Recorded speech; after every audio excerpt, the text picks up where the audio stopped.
भाई की तो संगीत ये चल रहा है, इस मैसेज से बहुत सारा आशीर्वाद प्यार मिल रहा है, पुरस्कार मिल रहा है।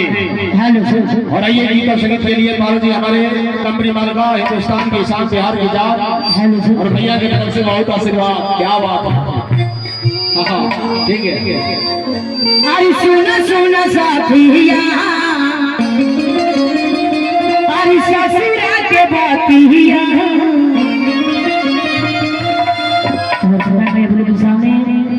हमने किसी प्रवेश करो जगने का नाम है सैयद किया को चिल्ला लिया जगह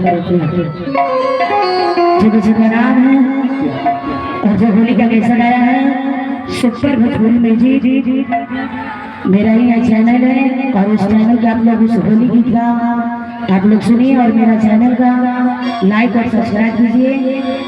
जो होली का गाने का नाम है चोली चाहिए चटकदार।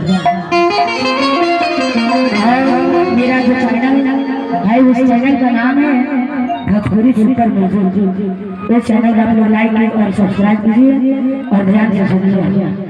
अरे सुना सुना साथिया, अरे ससुरा के बातिया, अरे कवने कारनात भाई, अरे सुहागे वाली रातिया, अरे अजबे भाई अरे महिला अच्छा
Thank you.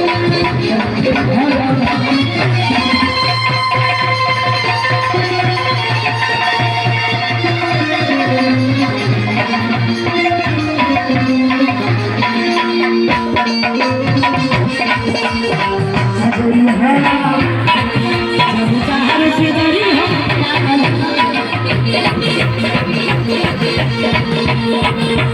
चाहर से डरी है